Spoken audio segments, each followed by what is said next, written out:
Hey everyone, I'm Robbie.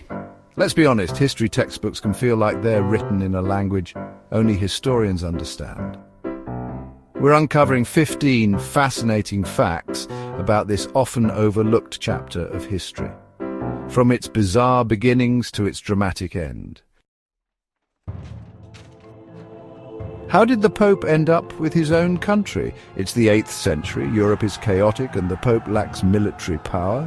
Enter Pepin the Short, king of the Franks, seeking divine legitimacy. He strikes a deal, protect the Pope from the Lombards, and the Pope gets land in central Italy. Boom! The Papal States are born. When we think of popes, we usually think of spiritual leaders, but the popes of the Papal States were different. They weren't just praying and writing theological treatises, they wielded real political and military power, commanding armies, making laws, negotiating treaties, even going to war. It's a side of the papacy we rarely see. In the 14th century, things got messy. The French monarchy pressured the Pope to move to Avignon, France. This period, known as the Avignon papacy, was a disaster. With the Pope away, the place descended into chaos. Local nobles and warlords seized power, turning it into their playground. The Borgias, a name synonymous with the Renaissance's scandalous side. This family, particularly Pope Alexander VI and his son Cesare, used the Papal States as their personal piggy bank and power base. Alexander, a master manipulator, used his position for personal gain, and Cesare, a ruthless military leader, was his enforcer. The Borgias were like the Renaissance version of a mafia family, ruling parts of Italy with an iron fist. After the chaos of the Avignon papacy and the Borgias, new popes aimed to restore Rome's glory. Renaissance popes like Nicholas V, Sixtus IV and Julius II were epic patrons of the arts. Rome transformed into a canvas for the greatest artists. Michelangelo painted the Sistine Chapel.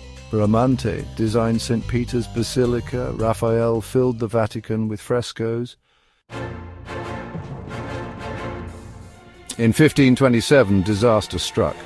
The Holy Roman Empire, led by Emperor Charles V, clashed with the Pope. Charles's unpaid, mutinous troops saw Rome as an irresistible target. They stormed the city, unleashing shocking violence and destruction.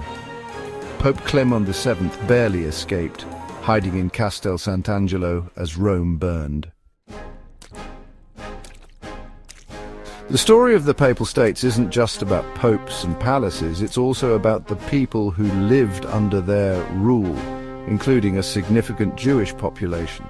In 1555, Pope Paul IV issued a papal bull confining the Jews of Rome to a walled ghetto near the Tiber River. This segregation forced Jews to live in cramped, often unsanitary conditions, subject to numerous restrictions. Managing a large territory like the Papal States was no easy feat. To maintain control, the popes divided their realm into smaller regions called legations. These legations were ruled by powerful figures, usually cardinals or papal legates, who acted as the pope's representatives. However, keeping them in line was a constant struggle. By the late 18th century, the French Revolution's ideas swept across Europe, challenging established orders, including the Papal States. In 1798, Napoleon's armies marched into Rome, ending the Papal States' independence and declaring a Roman Republic. Pope Pius VI was taken prisoner and died in exile in France, a humiliating end for a once powerful ruler. The 19th century saw the rise of Italian nationalism, aiming to unite the fragmented Italian peninsula into a single nation.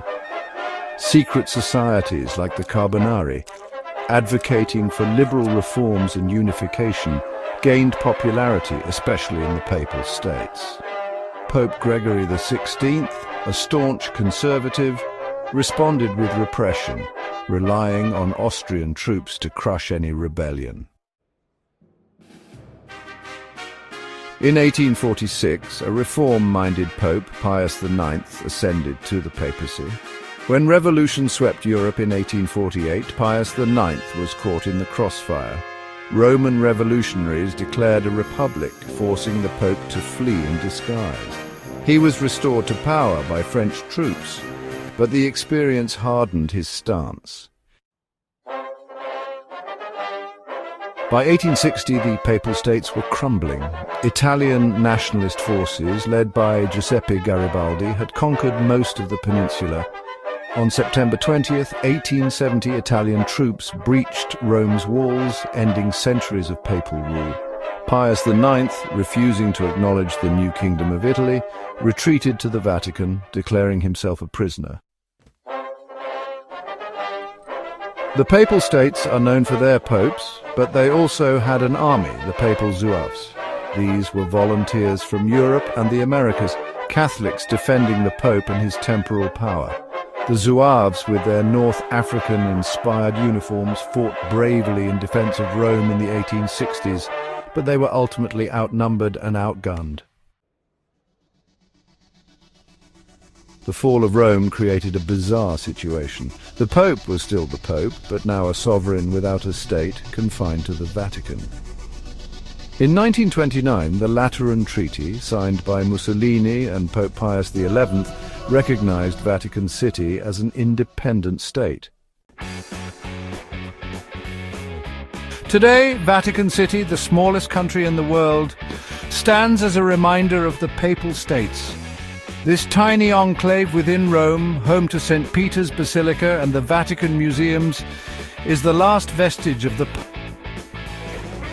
While the Pope is no longer a king with armies, his influence as a spiritual leader and moral voice remains significant. The Papal States story is a reminder of the complex interplay of religion and politics shaping history.